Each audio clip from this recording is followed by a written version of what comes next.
আজকে একটা কথা শেয়ার করব প্রবাসীদের জন্য। আসলে সব প্রবাসী অনেক কষ্ট করে টাকা কামায়, কিন্তু প্রবাসীরা অনেক শ্রম দেয়।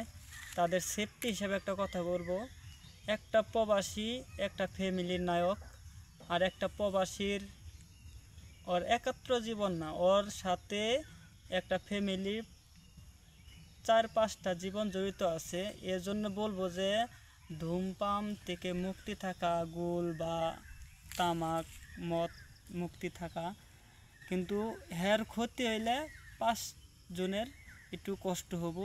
কিন্তু এই কারণে এনা থেকে মুক্তি থাকা। কিন্তু সিগারেট অনেক ক্ষতিকারক, যক্ষা হয়, ক্যান্সার হয়।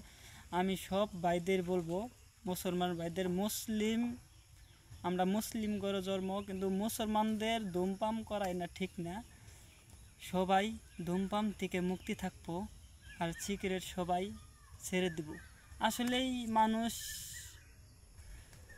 চেষ্টা করলে অনেক কিছু করতে পারে।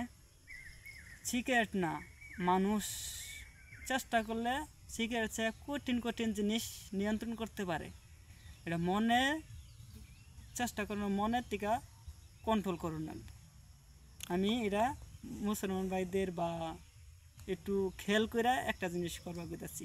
খুদা হাফেজ, আপনারা সবাই ভালো থাকবেন।